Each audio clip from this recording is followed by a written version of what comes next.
I am Ryan Johnson, 42 years old, and I am standing on the precipice of a life-altering moment. Until now, my existence has been calm, simple, and largely uneventful. That tranquility shattered in a single night. Since marrying Emily, the woman I had loved since my college years, I believed we had built a strong foundation together. Our life seemed perfect, a cozy home, stable careers, and a relationship that appeared harmonious. Yet, beneath the surface of our seemingly ideal life, something was festering. It began 6 months ago, a subtle, almost imperceptible shift. I sensed an invisible chasm growing between us. Emily, who once filled every corner of my life, became distant, consumed by her work. At first, I brushed it off as stress, life's ordinary demands, but the unease in me grew louder with each passing day. Our evenings, once filled with laughter and shared stories, had grown quiet. Emily sat beside me, tired and silent, her gaze distant, as if her mind was elsewhere. She no longer spoke to me the way she used to. One night, plagued by doubt, I did something I never thought I would do. I installed a surveillance system in the house. It wasn't out of suspicion or distrust, but an unshakable need to uncover the truth. The system was meant to ensure security, but it also had the ability to record calls and messages within the house. Initially, I hesitated to activate the recording feature. It felt like a betrayal of the trust we had built. But my unease won out. If there was something I wasn't seeing, I had to know. For days, the recordings revealed nothing unusual. Conversations were mundane, filled with talk of work or casual exchanges. But then, a pattern emerged. There were long calls every evening, always after I had left for work. At first, I convinced myself they were harmless. But the more I listened, the more unsettling the truth became. The calls weren't with friends or family. They were with someone I didn't recognize, a man. It wasn't until one particular call that I started paying attention to every word. The conversation began innocently enough, but as it went on, Emily's tone changed, laced with an intimacy that made my chest tighten. She said, "Lately, I feel like I'm just a shadow in Ryan's life. Everything is the same, day after day. He never changes. And I need something more, something new." Her words cut deeper than I imagined possible. I sat frozen, my throat dry, as I listened to the man on the other end of the line. Alex, her colleague from work. The calls grew more revealing, more intimate. In one, I heard her confess, "Ryan doesn't make me feel loved anymore. He's not interested in me. But you make me feel special. You make me feel like the only woman in the world." Each word was a dagger, twisting deeper into the core of my being. The woman I had built my life with was bearing her heart to another man while I was left in the dark. I couldn't ignore it any longer. The truth was a storm crashing through everything I had built, but I couldn't live in denial. The next morning, I stayed home from work. I had made up my mind, it was time to confront Emily. When she returned home, I called her into the living room. My hands trembled, not with fear, but with the weight of what I was about to do. On the table lay a list of the calls I had recorded, snippets of conversations that had unraveled our life together. As she stepped into the room, I saw her expression shift. Her usual confident demeanor faded, replaced by unease. She knew. "Emily, we need to talk," I began, my voice low but firm. "I've heard the calls. Everything you've said to Alex. I can't believe it." She froze, her face pale, her lips trembling. "Ryan, I can explain," she stammered.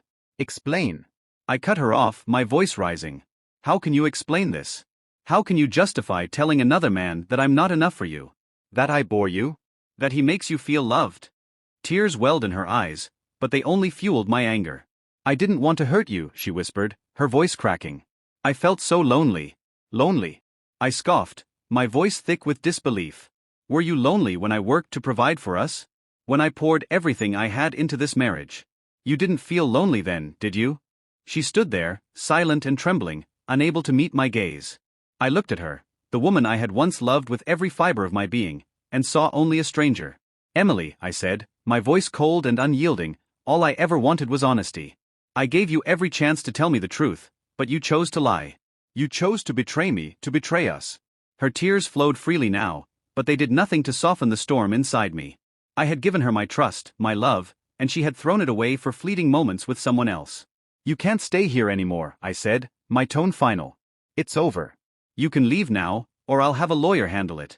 She stared at me, her face a mixture of disbelief and despair. "Ryan." "I love you," she said, her voice barely audible. "I never wanted to hurt you."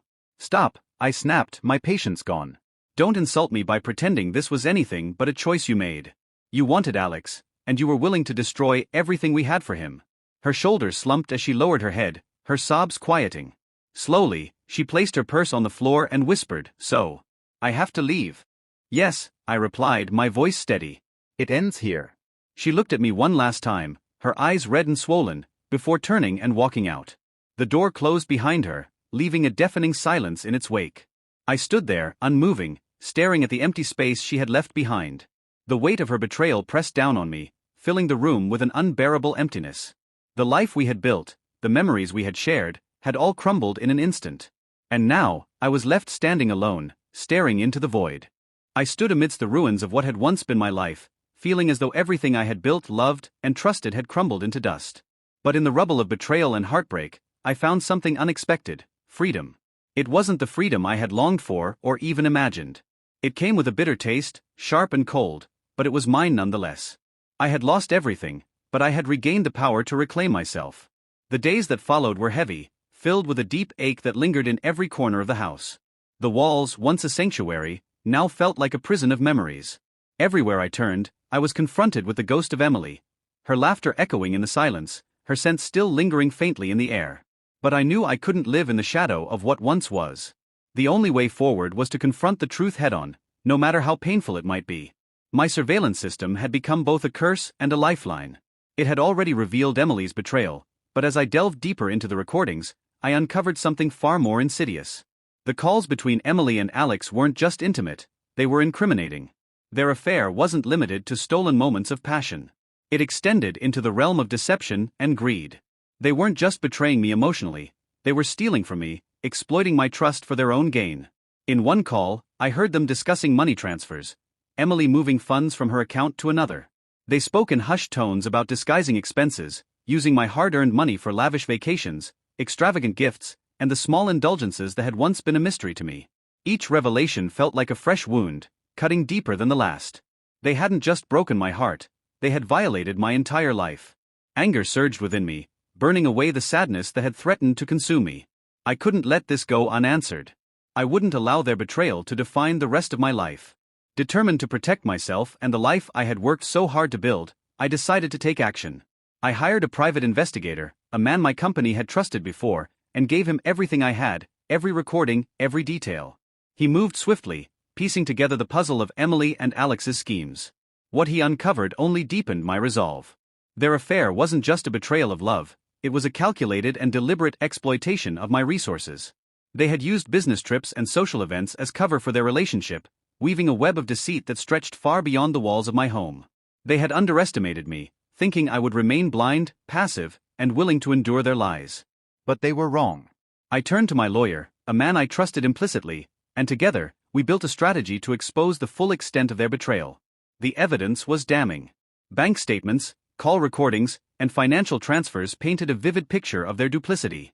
It wasn't just infidelity, it was fraud, a crime that would have consequences far beyond the walls of our broken marriage. When the day of reckoning came, I was ready. Emily and Alex were summoned to a formal meeting, along with representatives from the bank.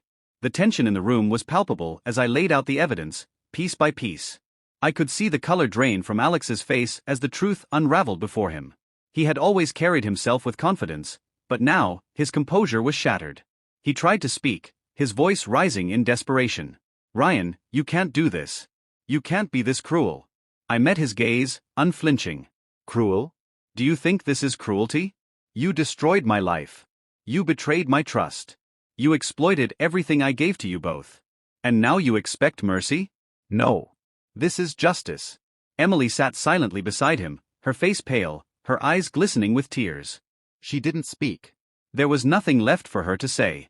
She had made her choices, and now she would face the consequences. My lawyer presented our case with precision, highlighting the illegal transfers and fraudulent activity.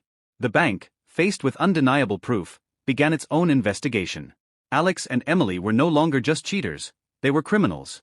In the days that followed, I received word that their actions had triggered a cascade of legal consequences. The companies they worked for launched their own inquiries. The bank began proceedings to recover the stolen funds. Their lives, once carefully constructed on lies and deception, were unraveling before them. A sense of grim satisfaction washed over me. Justice was being served, and for the first time in months, I felt a flicker of peace. But as I stood amidst the wreckage of my past, I realized that victory didn't bring joy. There was no celebration, no triumph in seeing them fall. The battle I had fought had been necessary, but it had come at a cost. I had reclaimed my dignity, my assets, and my sense of self, but the scars of their betrayal would remain with me forever. Emily and Alex were gone from my life, their presence reduced to shadows in the corners of my memory. The house was quiet now, stripped of their voices, their laughter, their lies. And though the silence was heavy, it was also liberating. I no longer waited for an apology or longed for an explanation. I didn't need them to validate my pain or justify their actions. I had faced the truth, and that was enough. In the end, I learned that trust is the foundation of everything: love, life, and happiness. When trust is broken, it isn't just a relationship that crumbles. It's the very fabric of your world. Betrayal leaves wounds that time may never fully heal, but it also teaches you to value yourself, to protect what you hold dear, and to never settle for less than honesty. Now I walk forward alone, not with bitterness, but with strength. I have no desire to rebuild what was lost. Instead, I will build something new, something stronger. Life may never be the same, but it is still mine to live. And that, I've realized, is enough.